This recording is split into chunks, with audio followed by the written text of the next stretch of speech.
मैं सही फैसले लेने में विश्वास नहीं करता। मैं फैसले लेता हूं और फिर उन्हें सही साबित कर देता हूं। ये शब्द हैं श्री रतन टाटा के। एक ऐसा नाम जिसे सुनते ही सिर्फ भारत के सबसे सफल बिजनेस समूह का ख्याल नहीं आता, बल्कि याद आती है उनकी सादगी, विनम्रता और उनकी ईमानदारी, जिसने उन्हें एक बिजनेसमैन से ऊपर उठाकर भारत का रतन बना दिया।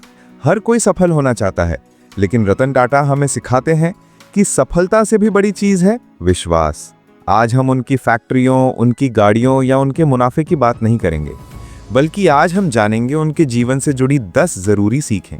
ये वो 10 सीख हैं जो अगर आपने अपनी जिंदगी में अपनाई तो आपकी तरक्की के साथ आपका चरित्र बदल जाएगा। सबक 1, अपनी जड़ों को कभी मत भूलो। रतन टाटा का पहला और शायद सबसे जरूरी सबक है विनम्रता और सादगी। इतने बड़े टाटा ग्रुप के मालिक होने के बावजूद उन्होंने कभी घमंड नहीं किया। उनका मानना था कि सच्चा लीडर वही होता है जो नीचे से ऊपर तक हर स्तर को समझता है। जब उन्होंने अपने करियर की शुरुआत की तो सीधे चेयरमैन की कुर्सी पर नहीं बैठे। उन्होंने IBM जैसी बड़ी कंपनी की ऊंची सैलरी वाली नौकरी छोड़ दी और जमशेदपुर में टाटा स्टील के फैक्ट्री फ्लोर पर एक आम कर्मचारी की तरह काम करना शुरू किया।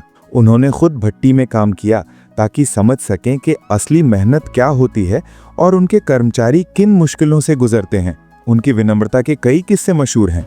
एक बार उन्हें अपने बीमार कुत्ते के इलाज के लिए जानवरों के अस्पताल की लाइन में इंतजार करते देखा गया। लोगों ने कहा, आप आगे आ जाइए, लेकिन उन्होंने मुस्कुराते हुए मना कर दिया और अपनी बारी का इंतजार किया। वो अक्सर इकोनॉमी क्लास में सफर करते थे और अपने बीमार कर्मचारियों से खुद मिलने जाते थे। ये सिर्फ सादगी नहीं थी, ये उनका तरीका था लोगों से जुड़ने का, भरोसा जीतने का और ये याद दिलाने का कि किसी का पद नहीं, उसका व्यवहार बड़ा होता है। सबक 2, विश्वास मुनाफे से ज्यादा कीमती होता है। रतन टाटा हमें सिखाते हैं कि बिजनेस में सबसे बड़ा पूंजी ईमानदारी और भरोसा है। उनका कहना था, मुनाफा बाद में, भरोसा पहले। वो हमेशा ये मानते थे कि कोई भी काम इतना साफ और सच्चा होना चाहिए कि उस पर कोई उंगली न उठा सके। रतन टाटा ने कभी रिश्वत या गलत तरीके से काम करने में विश्वास नहीं किया। एक बार इंडोनेशिया में जब किसी बड़े कॉन्ट्रैक्ट के लिए उनसे रिश्वत मांगी गई तो उन्होंने बिना सोचे मना कर दिया और वो डील छोड़ दी। उन्हें नुकसान मंजूर था, लेकिन बेईमानी नहीं। जब टाटा फाइनेंस में करोड़ों का फ्रॉड सामने आया तो उन्होंने उसे छुपाया नहीं, बल्कि सबके सामने आकर कहा, हम अपने ग्राहकों की एक एक पाई लौटाएंगे। और उन्होंने सच में ऐसा किया। रतन टाटा का ये सबक हमें बताता है कि पैसा कभी भी आपकी सच्चाई से बड़ा नहीं होता। ईमानदारी और विश्वास ही वो चीज है जो आपकी असली पहचान बनती है। सबक 3, लोगों को मुनाफे से पहले रखना। रतन टाटा का तीसरा और सबसे गहरा सबक है करुणा और इंसानियत। उनका मानना था कि बिजनेस का असली मकसद सिर्फ पैसा कमाना नहीं, बल्कि लोगों और समाज की भलाई करना है। इसका सबसे बड़ा उदाहरण 26/11 के मुंबई हमलों के बाद दिखा। उस समय उन्होंने सिर्फ होटल को फिर से खड़ा करने की नहीं सोची, बल्कि वो खुद जाकर उन 80 कर्मचारियों के परिवारों से मिले जो उस हमले में प्रभावित हुए थे। टाटा समूह ने न केवल उन परिवारों को आर्थिक मदद दी, बल्कि उनके बच्चों की पढ़ाई का पूरा खर्च उठाने की जिम्मेदारी ली। उन्होंने बाद में ताज पब्लिक सर्विस वेलफेयर ट्रस्ट बनाया, जो सिर्फ टाटा के कर्मचारियों के लिए नहीं, बल्कि आतंकवाद या प्राकृतिक आपदा से प्रभावित किसी भी भारतीय की मदद के लिए था। यहाँ तक कि कोरोना महामारी के समय उन्होंने सभी कंपनियों से कहा, किसी कर्मचारी को नौकरी से मत निकालो। उन्होंने अपने होटल में आवारा कुत्तों को खाना खिलाने तक का आदेश दिया। रतन टाटा का ये सबक सिखाता है कि नेतृत्व की सबसे बड़ी ताकत क्रूरता नहीं, बल्कि करुणा होती है। सबक 4, फैसला लेना और उसे सही साबित करना। रतन टाटा का चौथा सबक है फैसला लेने की हिम्मत। उनकी एक मशहूर बात है, मैं सही फैसले लेने में विश्वास नहीं करता, मैं फैसले लेता हूं और फिर उन्हें सही साबित कर देता हूं। इसका मतलब ये नहीं कि वो बिना सोचे कुछ भी कर देते थे। असली बात यह है कि वो सिर्फ सोचते नहीं रहते थे, बल्कि एक्शन लेते थे। बहुत से लोग सोचते रह जाते हैं, क्या ये सही फैसला है, और इसी सोच में वक्त निकल जाता है। रतन टाटा कहते हैं, पहले फैसला लो, फिर उसे सही साबित करने के लिए पूरी मेहनत करो। यानी पहला कदम है हिम्मत से फैसला लेना और दूसरा कदम है पूरी लगन से उस फैसले को सफल बनाना। वो अपने हर फैसले की जिम्मेदारी खुद लेते थे और तब तक मेहनत करते थे जब तक वो सही ना साबित हो जाए। यह सबक हमें सिखाता है कि सही वक्त या सही मौका इंतजार करने से बेहतर है एक कदम बढ़ाओ और उसे सही साबित करने के लिए जी जान लगा दो। सबक 5, सबसे बड़ा रिस्क है कोई रिस्क ना लेना। रतन टाटा का 5वां और सबसे ताकतवर सबक है साहस यानी हिम्मत। वे कहा करते थे, सबसे बड़ा जोखिम कोई जोखिम नहीं उठाना है। उनका मानना था कि आज की तेजी से बदलती दुनिया में अगर आप रिस्क नहीं लेते तो ये अपने आप में असफल होने की गारंटी है।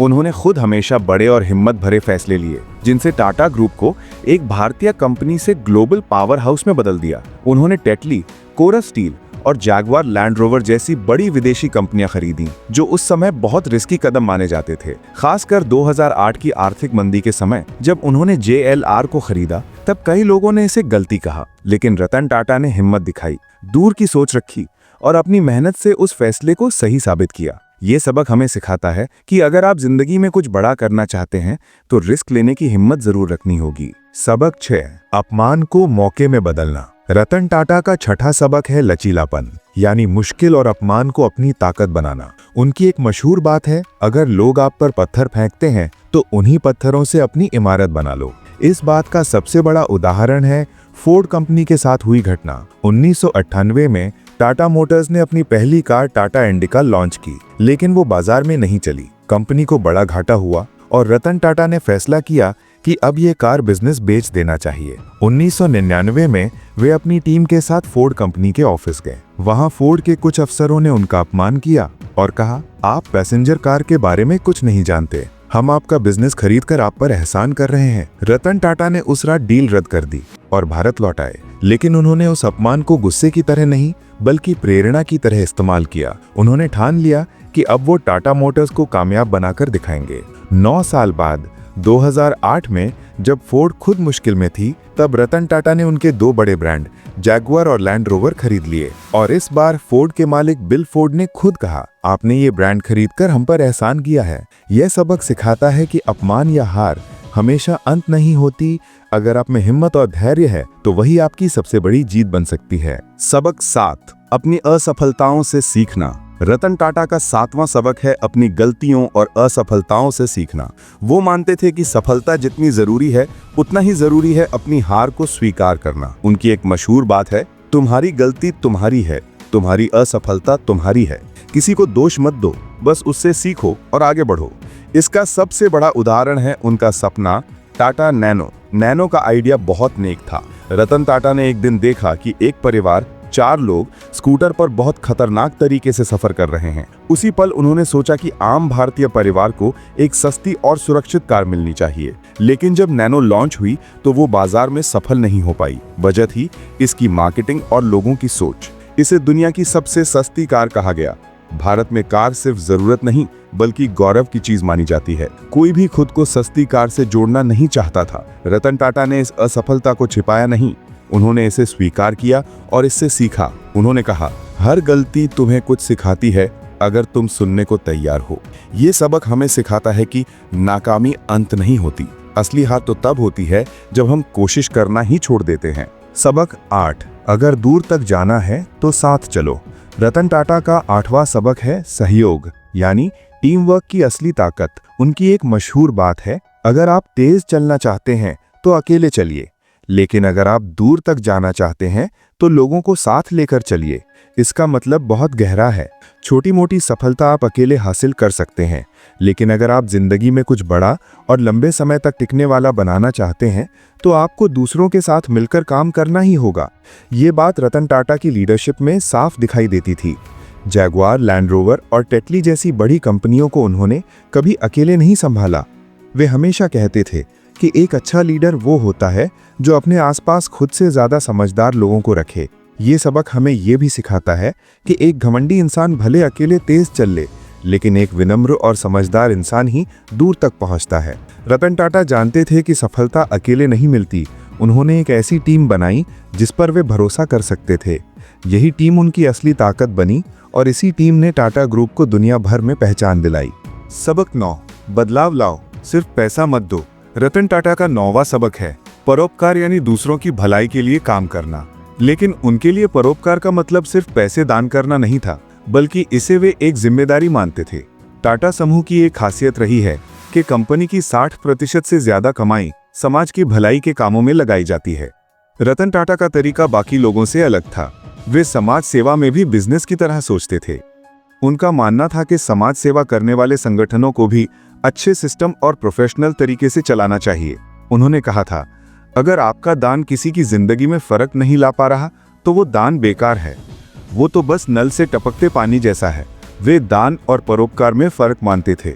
दान यानी किसी को बस पैसे या चीजें दे देना, लेकिन परोपकार मतलब किसी को इतना सक्षम बनाना कि वो खुद अपने पैरों पर खड़ा हो सके।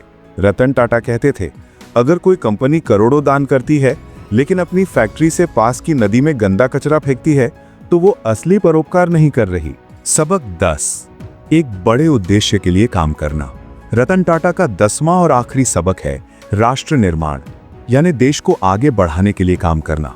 उनके लिए बिजनेस का मतलब सिर्फ पैसा कमाना नहीं था, बल्कि भारत को मजबूत बनाना था। वे हमेशा कहते थे, मुझे भारत के भविष्य पर बहुत भरोसा और बहुत उम्मीद है। उनका मानना था कि पैसा सिर्फ शेयर होल्डर्स के लिए नहीं, बल्कि पूरे देश के लिए कमाना चाहिए। उनके अनुसार समाज बिजनेस का हिस्सा नहीं, बल्कि बिजनेस करने का असली मकसद है। इस सोच का सबसे बड़ा उदाहरण टाटा नैनो है। उन्होंने नैनो कार इसलिए बनाई क्योंकि वे भारत की एक बड़ी समस्या हल करना चाहते थे, जहां परिवार के 4-5 लोग एक ही स्कूटर पर सफर करते थे। उन्होंने सोचा कि उन लोगों को एक सस्ती और सुरक्षित कार मिलनी चाहिए। इसी सोच से उन्होंने इसरो और मेक इन इंडिया जैसी सरकारी योजनाओं का साथ दिया। रतन टाटा ने अपने काम से भारत की एक ग्लोबल पहचान बनाई। ये सबक हमें ये सिखाता है कि अपनी सफलता को हमेशा देश और समाज के बड़े उद्देश्य से जोड़ना चाहिए। अगर आपको रतन टाटा की ये 10 जीवन का सबक प्रेरित लगी तो इस वीडियो को अपने दोस्तों के साथ जरूर शेयर करें, क्योंकि आगे बढ़ना सिर्फ अपने लिए नहीं बल्कि अपने देश के लिए भी जरूरी है। ऐसी ही वीडियो के लिए चैनल को सब्सक्राइब करें और कमेंट में बताएं आपको इनमें से कौन सी सीख सबसे ज्यादा पसंद आई।